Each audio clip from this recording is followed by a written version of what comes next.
welcome.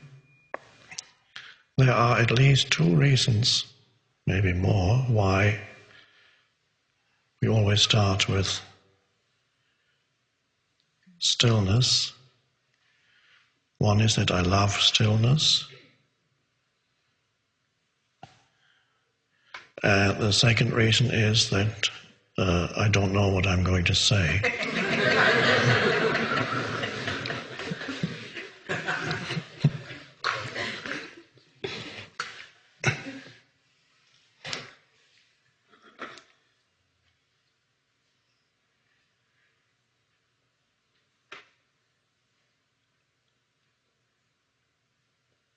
Now, sitting in front of an audience and not knowing what to say could be a nightmare.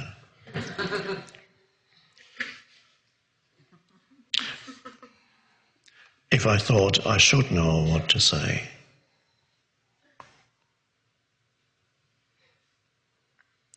But it's not a nightmare if I am comfortable with not knowing what to say.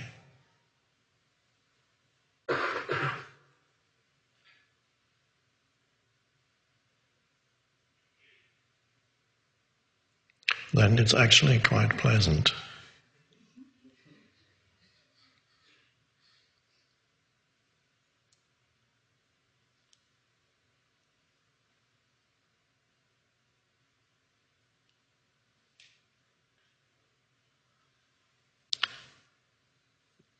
And that is the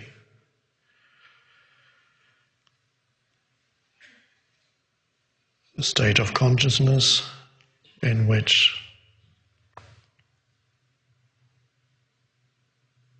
conceptual thinking is not that important anymore.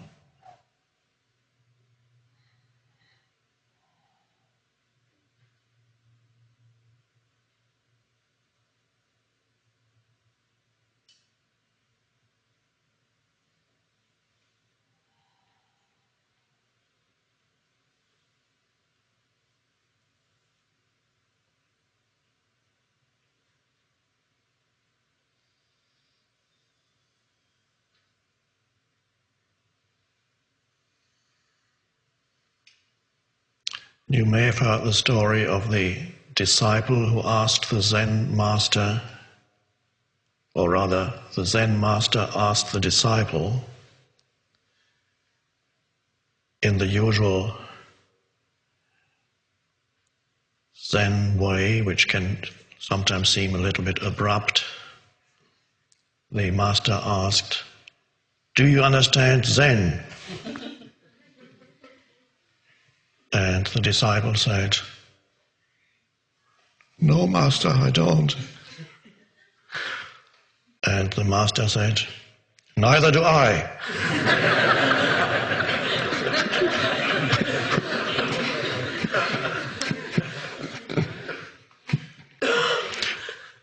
And here you can see the two different modalities of not knowing. The disciple's not knowing and the master's not knowing.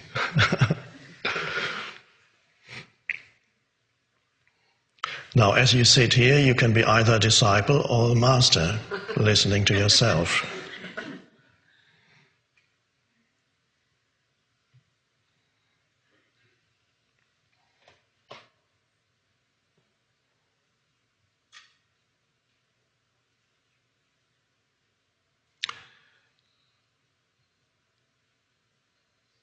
There's content, the content of your mind, which consists of thoughts.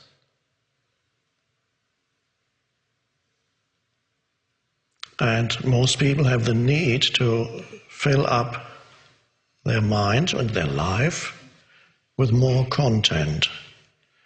It's a compulsion, almost an addictive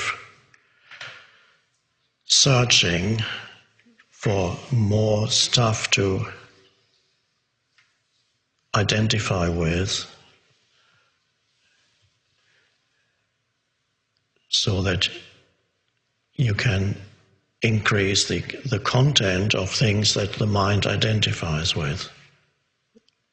So most people carry around content in the mind in the form of thoughts, bundles of thoughts that contain a sense of self, that you identify with, or in the words of Don Miguel Ruiz, that you have faith in. And that's all they know. Their life consists of content, both externally, one could say, everything absorbs their attention continuously, stuff, things to acquire, things to be worried about, things to do, problems, and thoughts one after another. You have to think about this and this and this continuously. So your entire inner space is filled up with content. No breathing room. A room full of stuff.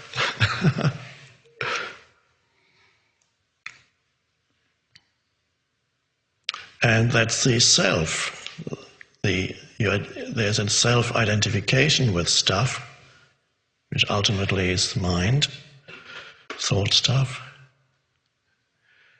And you feel you're choking to death almost. Life is experienced as frustrating and bringing up one dilemma after another.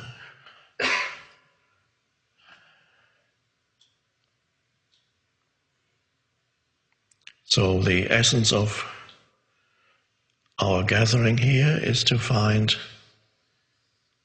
the inner space that is there, although you may have accumulated a lot of content in your mind, there is always behind it or underneath it a vastness of inner space or stillness.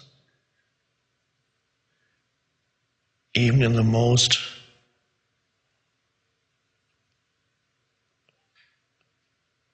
nervous and irritated and hyperactive human mind, even there underneath, there is the dimension of stillness. You just have to look for it, to feel it, to sense it within yourself, underneath all the stream of thinking.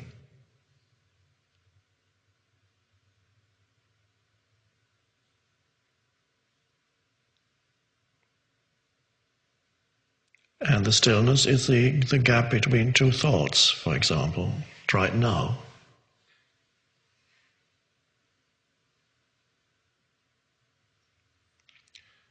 What I'm saying right now is not that important. All the words I'm using are pointing to the gaps.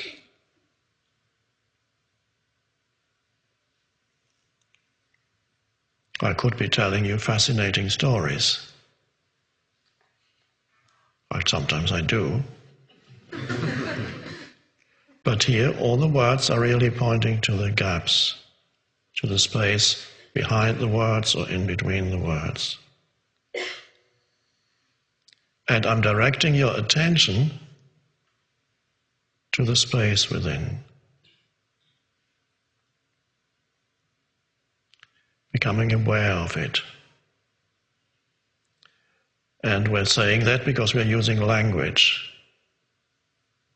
It's not so much that you become aware of the space or that you become aware of the stillness. You are that. There isn't really a duality there anymore. Awareness becomes aware of itself. Consciousness is conscious of itself. When we use language, immediately we create a subject and an object, and we say, I am aware of stillness.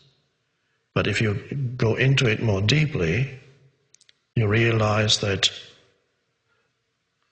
the ultimate I and stillness are one and the same. When you become still, there's just a presence there, It's not you are aware of the presence, you are the presence.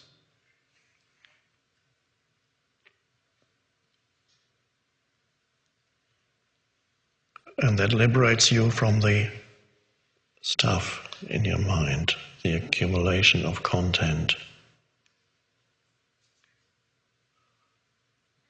It's a wonderful realization to realize suddenly that there is this vast dimension of peace inside you.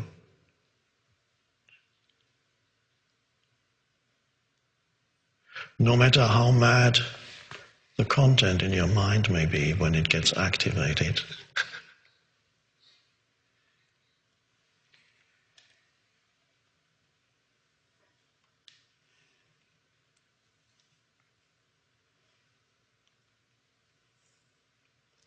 One way of putting it is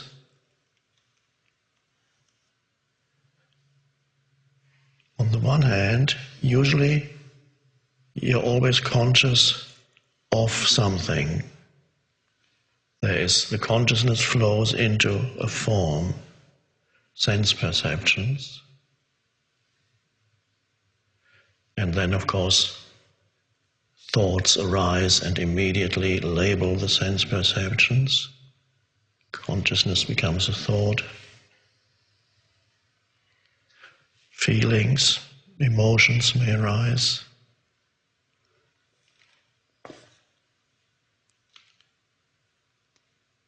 You're concerned with all kinds of things. There's always consciousness goes into this and that and that.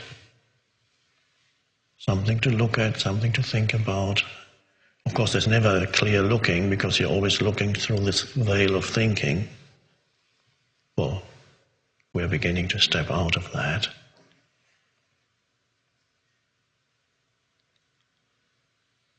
But can you be aware of the simple fact that you are conscious?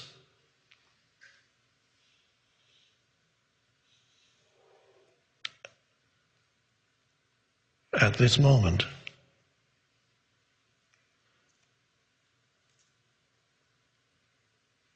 So when we put that into language, one could say,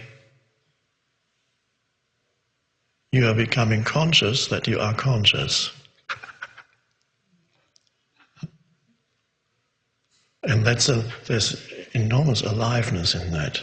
Wow. But it's peaceful, there's deep peace in that aliveness. Not the nervous aliveness of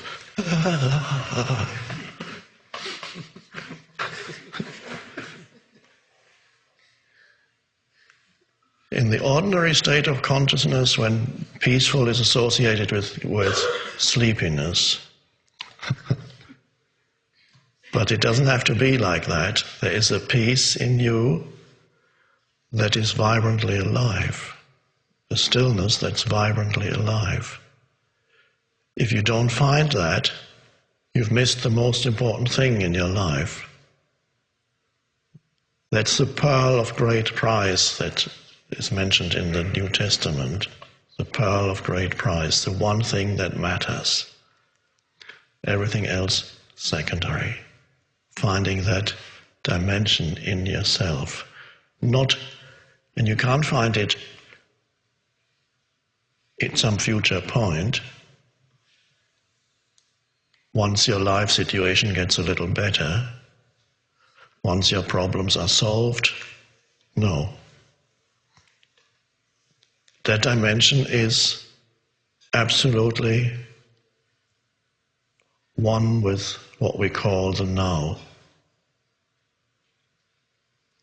In fact, we could say it is the now itself, the formless that is ever present, the space in which everything appears. You are that.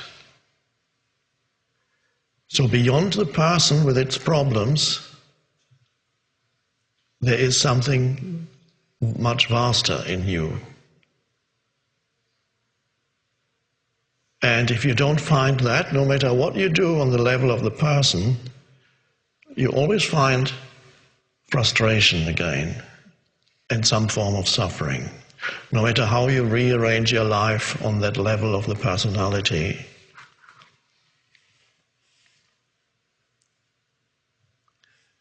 and if you find that dimension, then it changes the entire way in which you experience your life.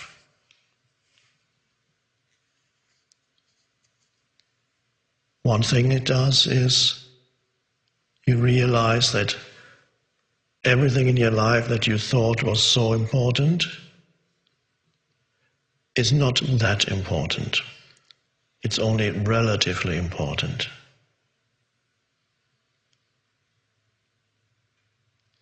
So the seriousness goes out of your life about me and my problems.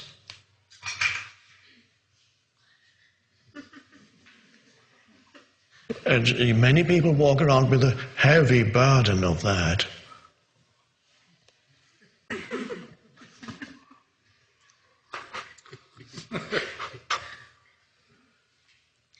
Burdened by their stuff. And when you look at them, there's just a very dim light that shines through their stuff. And mostly what's looking back at you is their stuff. So everything is filtered through the stuff in their minds, which is the conditioning, the past inside them, the thought structure.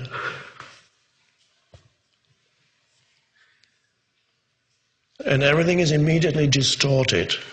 Whatever every person you meet, this gets distorted. Every situation you go into gets distorted by that. Because you're looking it through the filter of all that. The me personality, the heaviness of that. The density of that.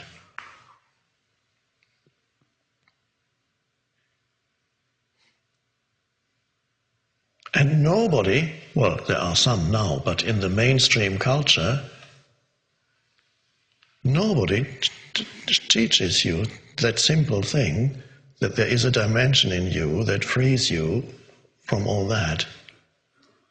At school, nobody has ever heard of it, it seems.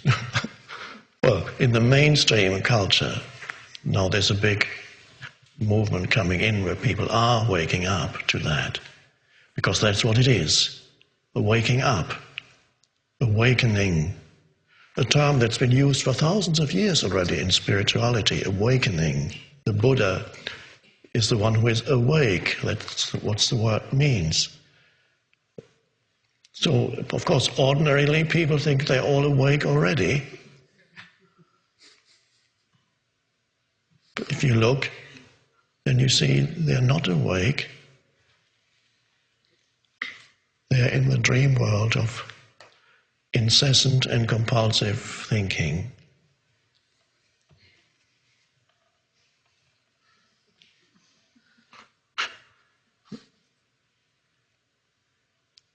So the most wonderful thing then is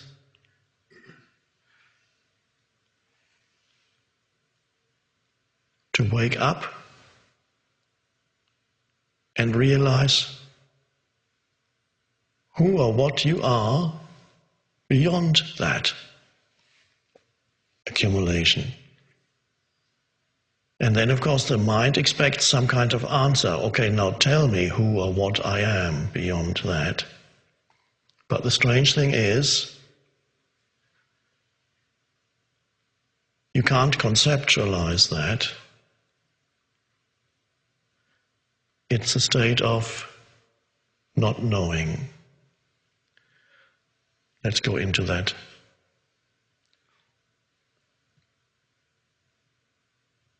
There is such a term in spirituality as self-realization. And ordinarily people would think that's then you truly know who you are. And there's some kind of miraculous revelation that then tells you who you are. It is true that there is a miraculous revelation, but it's not conceptual. So the awakening from the point of view of the conceptual mind is a state of not knowing anymore who you are, because everybody else knows who they are through concepts. Can you embrace the state of simple, aware presence without needing to know anything about yourself, but being that consciously, being who you are rather than knowing who you are, being the consciousness?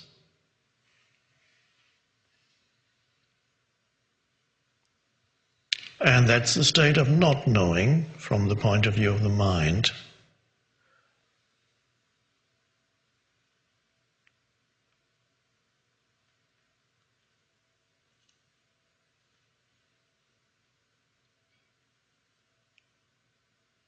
This is what Zen talks about, no mind, it says. No, or it talks about beginner's mind. Now the beginner doesn't know yet. The beginner looks and, doesn't know.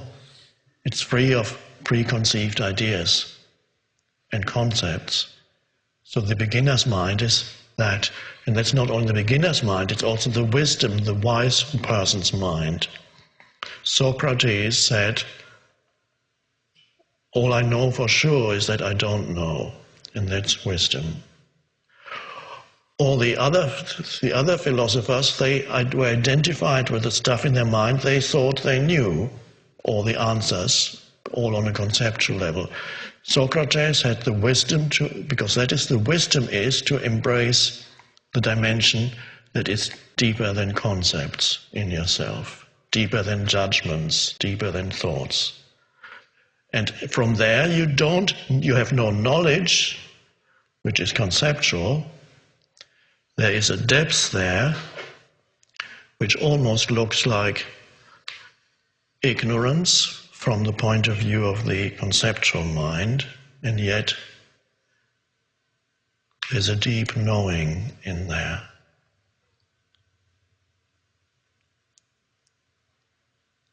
And as that arises in your life, you walk around the world in that state of innocence, one could almost say. Not the original innocence that is there before all that mental stuff starts, but a regained innocence, which is also innocence but has a depth to it that the original innocence perhaps does not yet have, because when that's your natural state, you don't even know it. But when you've been through all the delusion and then return to the natural state, there's a knowing there, an added depth to that. So the transformation of consciousness then means that you, as you go through life, more and more the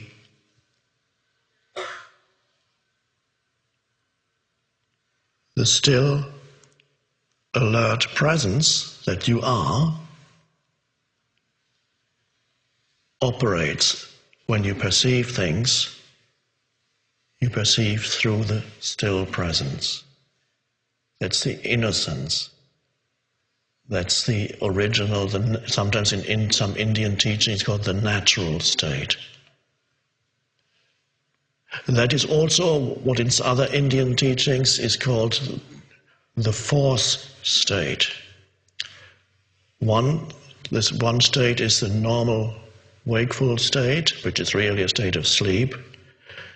Then there's the state of dreamlike, normal dream, and there's dreamless sleep. So we have dreamless sleep, the normal dream state, conventional dream state, and the normal wakeful state, which is another form of dream. And then you have the turiya, which means the fourth. It is the fourth state of consciousness, and that is the possibility of being in a state that compared to the normal wakeful state, compared to which the normal wakeful state is a state of sleep. That is a state of clear, alert presence where the unconditioned emerges through you. And that is happening now on the planet to a growing number of humans. And that changes everything. It frees you from the delusion that all you are is the accumulation of stuff in your mind, and the identification with that, which creates a false and absurdly limited sense of self. And all kinds of problems that this absurdly limited sense of self creates wherever it goes. And that absurdly limited sense of self is never at ease, not for long. Never content, not for long. Briefly sometimes, a desire has just been met. It just got something, so some new illusion. And the next day or a week later, oh, he was supposed to make me happy, but he made me unhappy. Or she, or it, whatever it was.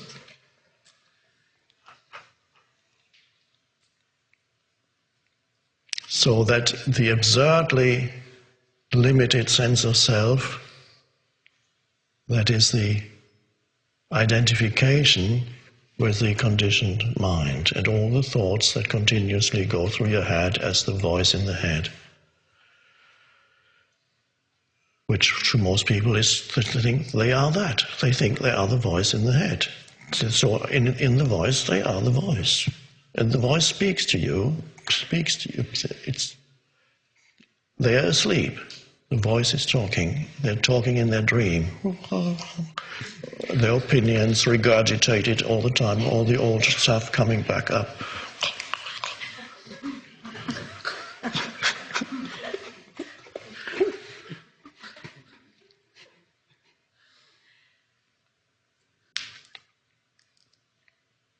And of course, that's what Jesus pointed to when he said, you must become as little children to enter the kingdom of heaven.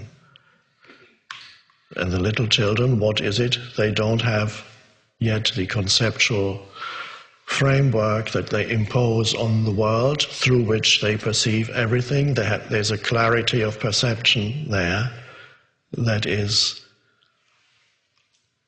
almost light, you can say. It's light coming through them.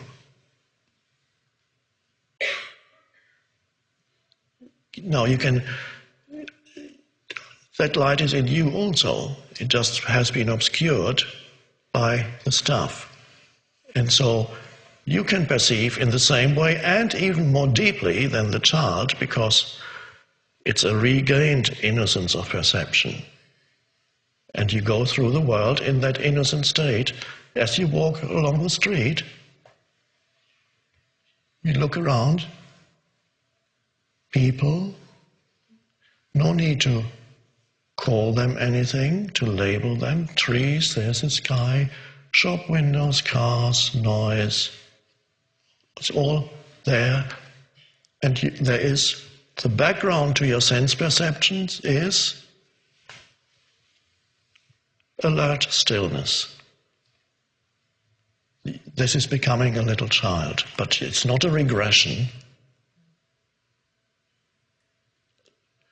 And that while you live in such a way, you are free, entirely free of the conditioned personality that causes you so much problems when you identify with it.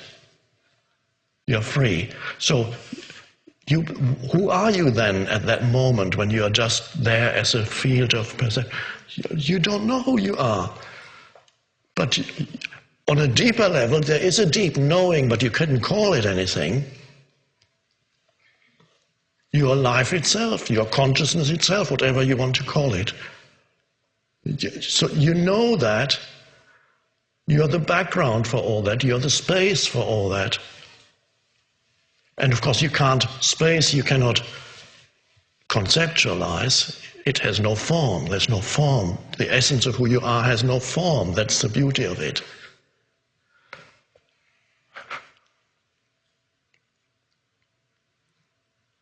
And at first, perhaps, for a while you're able to be the presence, and then you slip back into being the personality.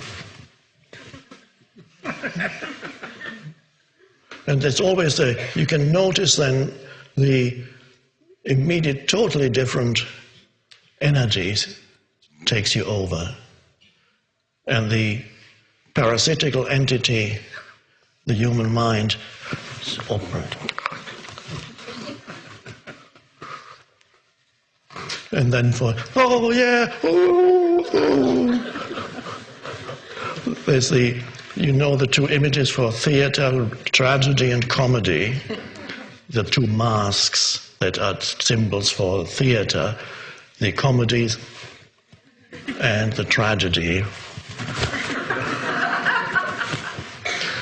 And I saw a beautiful cartoon some years ago in a spiritual magazine where there was a serene face, looking a little bit like the Buddha, and with a slight smile, because the Buddha, the most powerful Buddha images have a very slight smile, or at least an emanation of that. There's a peace that comes through. Now, this cartoon, this image was holding, in one hand was holding the mask of the tragedy, and in another hand was holding the mask of the comedy. So you have those two opposites, and behind it, the eternal peace, the unconditioned presence. And then even if there should be some tragedy or comedy in your life, you can still sense the peace underneath it, and you can cry if somebody close to you dies. You can cry and still sense the peace underneath it.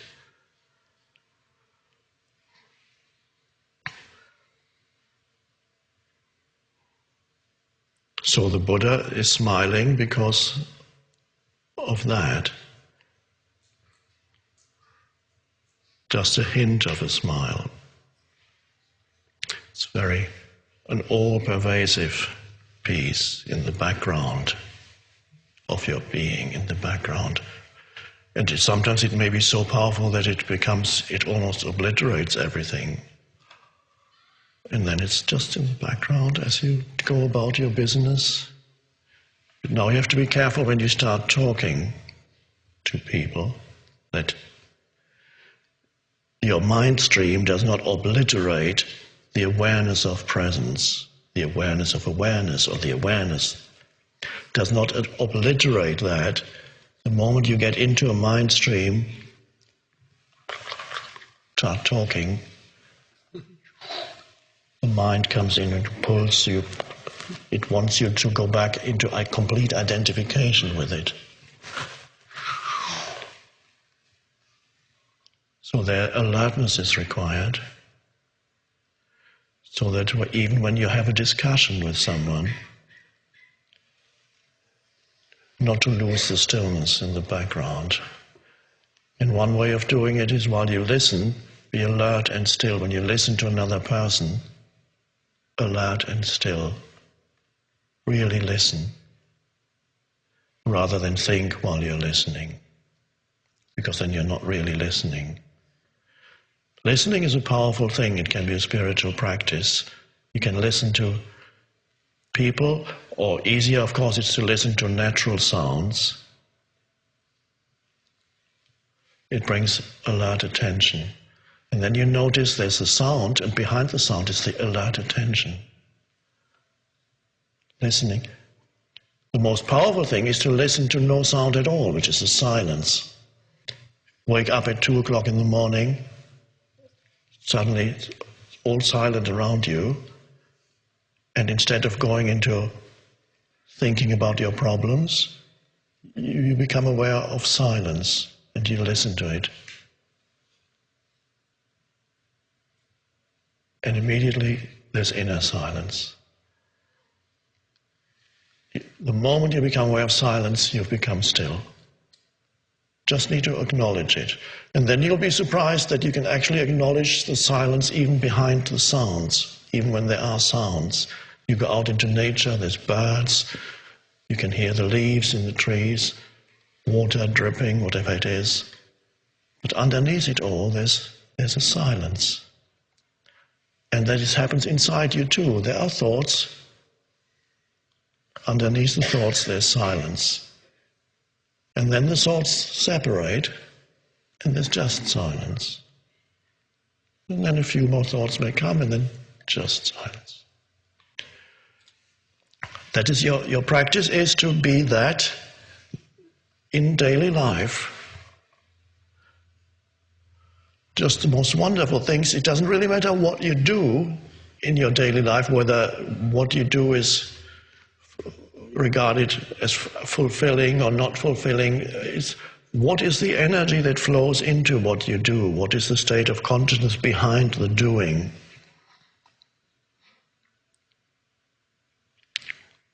So that's the practice. It's a gradual liberation from the personality, which is the conditioned self. In some cases, it can be a sudden liberation. That's more rare, but that can sometimes happen when you meet death or the imminent death and then survive, or some kind of psychological death. But don't need to wait for that. Die now, here and now. Die to the fictitious self in the head. You can do that now. Death. Oh, if death is not that bad, is it? In fact, it's beautiful.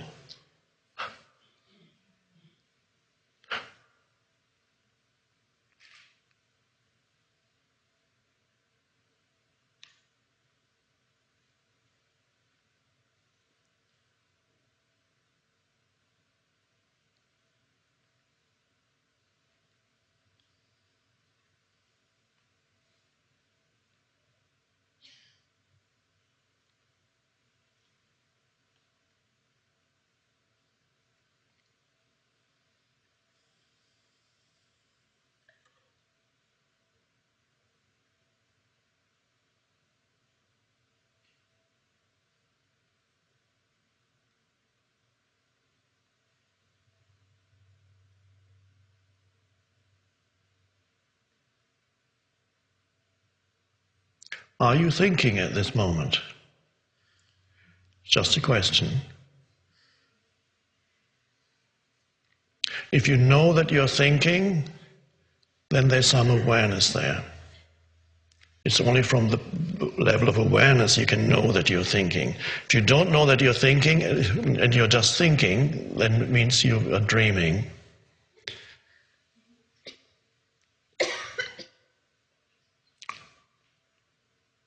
I'll give you just a little bit more space so that you can practice self-observation.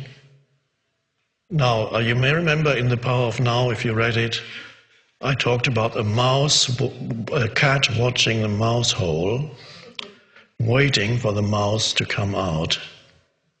Now, the cat watching the mouse hole, if you have observed a cat watching a mouse hole, is completely still, can be still for a long, long time. It sits there.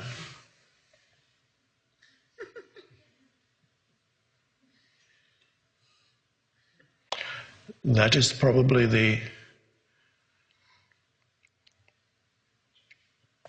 transcendent state for cats.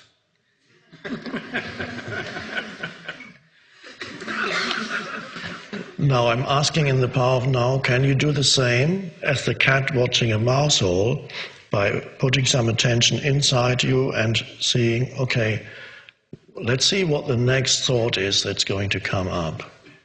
So the thought is the mouse. You are the cat. Let's see what the next thought is that's going to come up. And if you're very alert, the mouse doesn't come.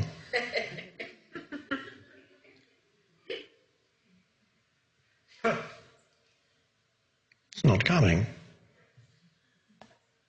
You're so alert that the next thought isn't even coming. All you are is presence. And then at some point, probably there will be decrease in your alertness, and you go.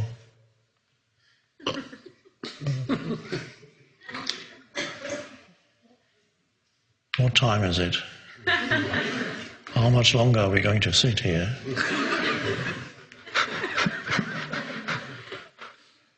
Or you remember your troubled life. You suddenly remember you have problems. Not this moment, of course, but in your head. And then perhaps presence comes back, and you remember, oh. And you become the cat again, watching the mouse hole.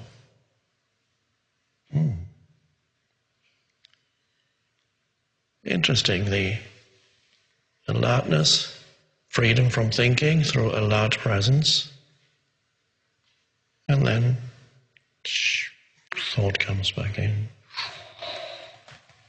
and alert presence.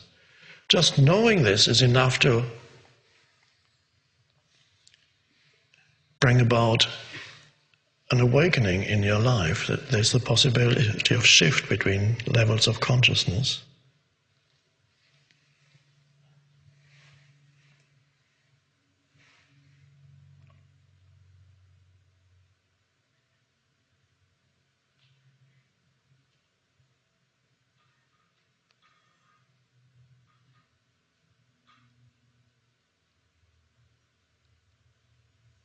Now, I haven't told this story in some years, so I'll tell it now again.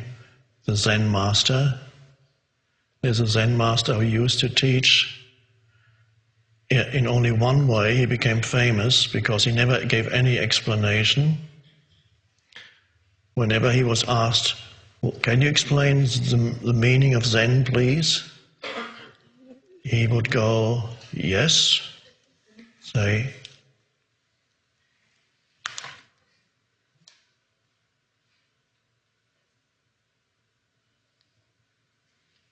that was his teaching.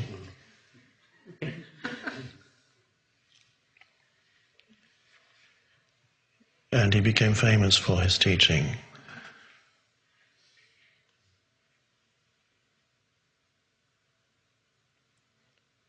In another version of this story, whether it's true or not, I don't know, but it may well be true.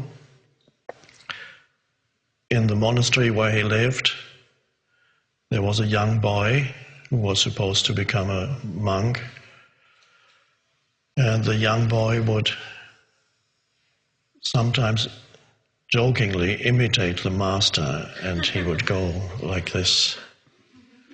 And one day the master saw it, it was in the kitchen, and it's a Zen story. The master got a knife and cut off his finger.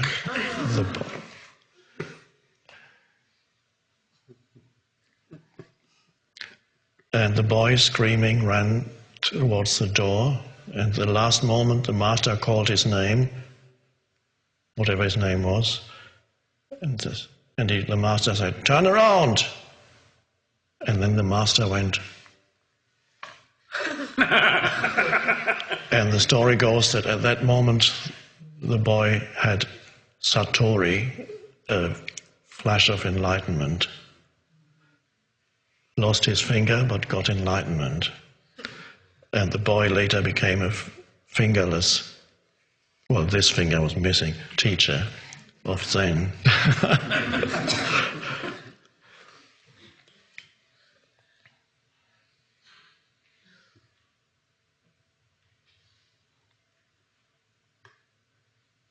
Attention, presence.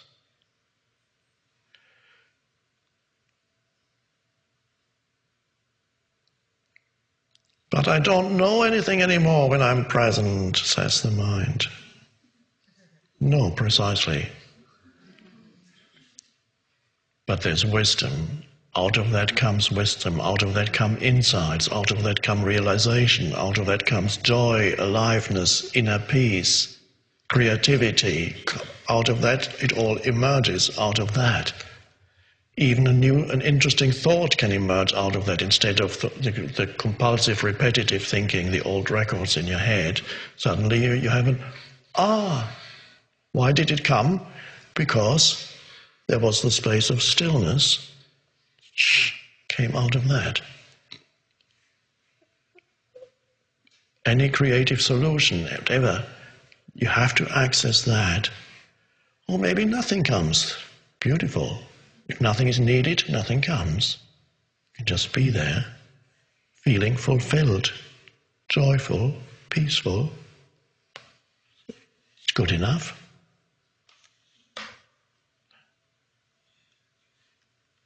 And then the rest of your life, you still pretend that you are a person, that's fine.